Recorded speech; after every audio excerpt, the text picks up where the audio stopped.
então a mais uma aula do nosso maravilhoso mundo do direito penal. Estávamos um pouco sumidos, né, do nosso canal, mas retornamos com todo o gás. E hoje iniciaremos essa nova fase, então, né, do nosso canal, que é voltada para concursos, e trataremos, então, na área de penal, tudo aquilo que está relacionado a concurso. Então, vamos lá? Porque a aula de hoje é sobre a infração penal e os elementos e sujeitos.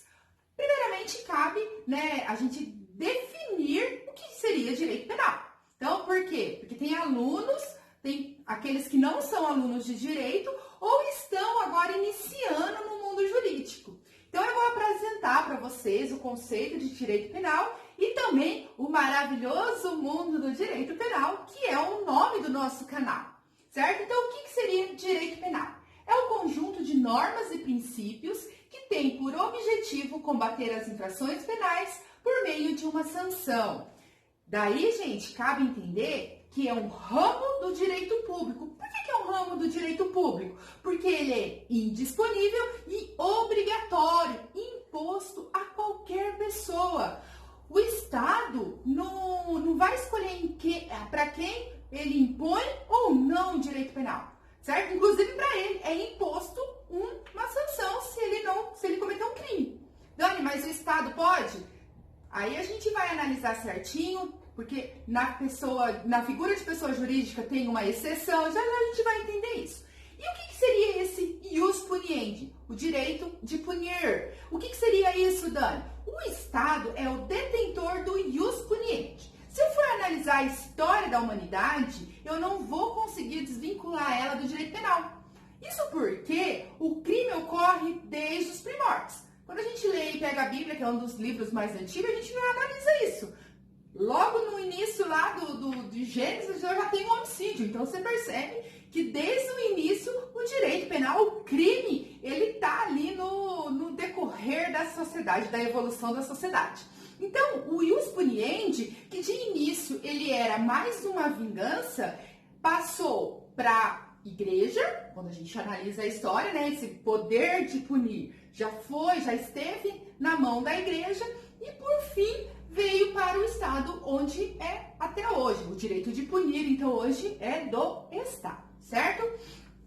E o que seria infração penal? Infração é quando um agente, olha lá, pratica uma conduta descrita na lei que ofende penalmente um bem jurídico tutelado. E esta lei impõe a esse agente uma pena, que pode ser de reclusão, detenção ou prisão simples. Dani, buguei.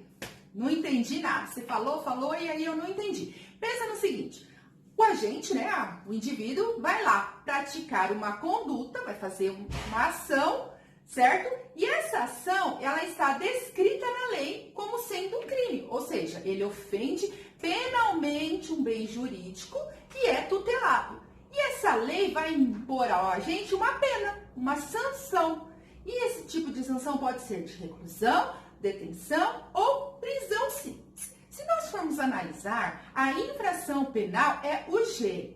E ela engloba, dentro do direito penal brasileiro, duas espécies. Quais são essas espécies, então?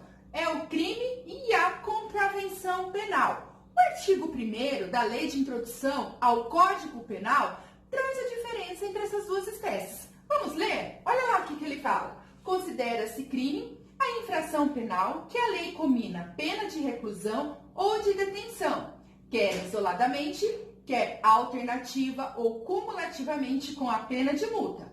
Contravenção, a infração penal a que a lei comina isoladamente pena de prisão simples ou de multa, ou ambas, alternativa ou cumulativamente. Cabe dizer que para o direito brasileiro, como eu já disse para vocês, existem apenas duas espécies. Se a gente analisar o crime, o que diferencia o crime da contravenção penal, diz respeito apenas à pena. Olha só, é infração penal que a lei comina pena de reclusão, detenção, isolada, alternativa ou cumulativamente com multa. E contravenção, infração penal, então a gente percebe que ela é o gênero, né? Que a lei comina isoladamente pena de prisão simples ou de multa, ou ambas, alternativa ou cumulativamente. E aí, dentro disso, eu vou analisar o quê? O que são essas modalidades de pena. Por quê? Porque são elas que vão diferenciar o que seria o crime e o que seria, então, a contravenção penal. Então, o que é a modalidade de pena de reclusão? A reclusão, ela é aplicada a crimes mais severos, onde o regime inicial de cumprimento de sentença pode ser o fechado, o semiaberto ou o aberto. Normalmente, ele é cumprido em estabelecimento de segurança máxima ou média, certo? Então, ela é aplicável aos crimes mais graves. E a detenção? A detenção é imposta a crimes cuja pena é mais leve e não admite o início de cumprimento, que o início de cumprimento seja onde? Seja no regime fechado. Então, aqui, quando o crime é penado com detenção, vai começar o quê? Ou no regime semiaberto ou no regime aberto. E Dani, como eu vou saber quais são os crimes que são apenados com reclusão ou detenção? Não preciso saber. Por quê? Porque o legislador foi tão bonzinho que ele já deixou isso escrito para você. Aonde? Lá no Código Penal. Por exemplo, se eu pegar o crime de homicídio, tá lá. Artigo 121, matar alguém. Pena, reclusão de 6 a 20 anos. Eu não falei para vocês que o crime de homicídio, a reclusão são para crimes mais graves? O homicídio é um deles. Se eu pegar um outro crime que seja mais leve, o que vai acontecer? Vai ser uma pena de detenção. Normalmente de 1 a 6 meses, de 6 meses a 1 ano, são crimes cuja pena é de detenção.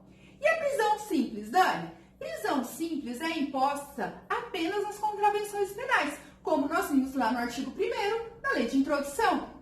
Por quê? Porque elas são para infrações menos graves. Inclusive, no direito italiano, nós chamamos de delito ou não. Por quê? Porque elas são para crimes cujo potencial lesivo é bem menor. Então, o cumprimento dessas infrações ocorre em estabelecimento sem rigor penitenciário, ou seja, em estabelecimento especial ou seção especial de prisão comum e em regime semiaberto ou aberto. Então, eu não vou ter também a prisão simples em regime fechado. Lógico, se eu percebi que a detenção, que é a pena aplicada a crimes, não começa já, não tem o início no fechado, a prisão simples, que é para contravenções, né, para infrações penais ainda mais leves, também não pode dar início no regime fechado. Então, ela começa ou no semiaberto ou no regime aberto. Vamos agora, então, analisar quais são os sujeitos, então, da infração penal, os sujeitos do crime. Quais são as pessoas que podem estar no polo ativo ou no polo passivo. Então, no crime, quem é o sujeito ativo? É o agente que ofende o bem jurídico. É o nosso criminoso, certo? E em regra geral, Dani, você ama o negócio de regra geral, né? Isso é verdade, gente. O direito penal é tão lindo que ele fala o quê? Para toda regra existe uma exceção e a gente ama as exceções. Isso porque nós vamos estudar durante essas aulas que a gente tem a exceção da exceção ainda. Então, para você que não está acostumado com direito penal, se prepara, porque nós temos regras, exceção e exceção da exceção. Dani, tô ficando doida, eu vou correr. Corre não, que eu tô apresentando para vocês o maravilhoso e vocês vão entender por quê. Então, vamos lá. O sujeito ativo, como eu disse, é o criminoso, certo? E, em regra, só pode ser considerado sujeito ativo aquele agente que é maior de 18 anos. Por quê? Porque é o agente maior de 18 anos que é imputável a ele a um crime, tá? Os menores de 18 anos são considerados inimputáveis, tá? Eles respondem por crimes análogos, certo, ao Código Penal, mas na modalidade do ECA, que é o estatuto que cuida dos menores de 18 anos. Então, em regra, para ser considerado sujeito ativo, ele tem que ser maior de 18 anos. Tá, Dani, você falou a regra. Então, é porque existe a nossa exceção. A exceção aqui é a pessoa jurídica. Por que a pessoa jurídica? Olha só, porque pessoa jurídica tem personalidade, gente? Ela é uma pessoa? Não, pessoa jurídica é uma ficção jurídica. Se ela é uma ficção jurídica, o que acontece aqui, gente? Olha só que interessante. Como é que eu vou imputar um crime? Como é que uma pessoa ficta vai cometer um crime? Tem jeito, Dani? Tem. só neste caso, que está previsto no artigo 225, parágrafo 3º da Constituição Federal. E fala assim, ó, as condutas e atividades consideradas lesivas ao meio ambiente sujeitarão os infratores, pessoas físicas ou jurídicas, a sanções penais e administrativas, independentemente da obrigação de reparar os danos causados. Então, gente, um crime ambiental pode acontecer como? Ele pode ser na esfera, ele vai ter uma punição na esfera penal, na esfera administrativa e na esfera civil. Dani, mas eu não li civil aqui nesse artigo. Não leu? Olha aqui, obrigação de reparar os danos. Obrigação de reparar os danos, falou em din-din, tá falando aonde, gente? Tá falando na esfera civil. Então, a exceção do sujeito ativo é nos crimes ambientais, onde eu posso colocar a pessoa jurídica. E os sujeitos passivos e o sujeito passivo, uma vez que eu já acabei de analisar o sujeito ativo. O sujeito passivo, eu tenho duas pessoas. O sujeito passivo formal e o sujeito passivo material. Então, no sujeito passivo formal, é sempre o Estado. Por quê? Primeiro, porque ele é o detentor do ius puniente. Quem, então, figura no sujeito passivo na modalidade formal? É o juiz? Não, não é o juiz.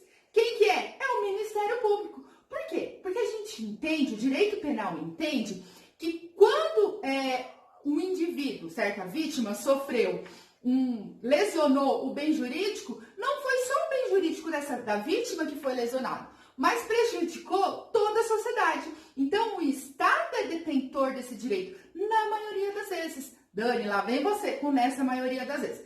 Isso porque lá pra frente a gente vai estudar as modalidades de ações penais e nós vamos ver que existem algumas modalidades em que o sujeito passivo não vai ser o Estado. Mas daí são algumas exceções. Mas, em regra, inclusive, na maioria dos crimes, o sujeito passivo é sempre o Ministério Público. O sujeito passivo formal. Já o sujeito passivo material, então, é o quê? É o titular do bem jurídico ofendido. A nossa vítima. Aquela que sofreu o dano, que teve o seu bem jurídico lesionado. E aqui pode ser tanto pessoa física quanto pessoa jurídica. Dani, como é que uma pessoa jurídica vai sofrer um dano? Simples.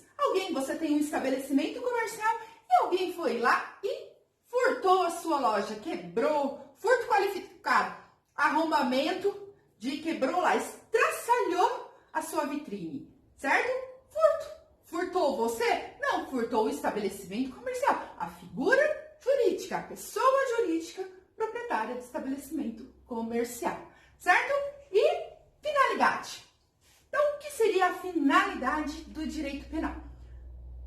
Tem duas finalidades extremamente importantes do direito penal, que é a finalidade preventiva e a finalidade retributiva, certo?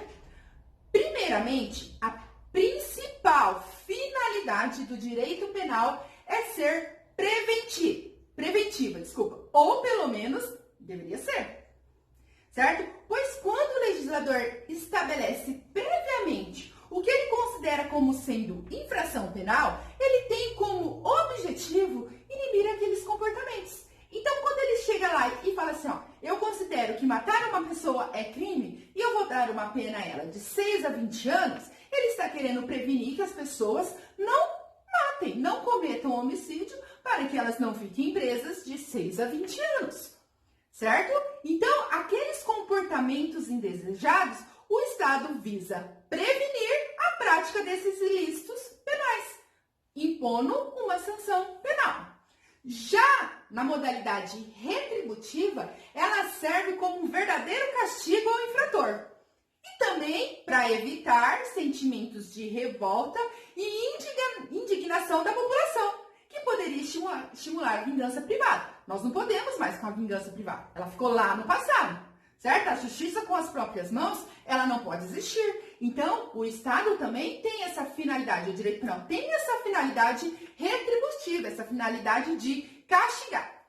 Como eu sempre falo, pensa que o direito penal é uma mãe. Dani, como é que você fala que o direito penal é uma mãe? Lógico, gente. A mãe não castiga porque ela gosta, vocês sabem disso. Mas o que aconteceu? Ela te preveniu, certo? Para que não desobedecesse e você fez lá o quê?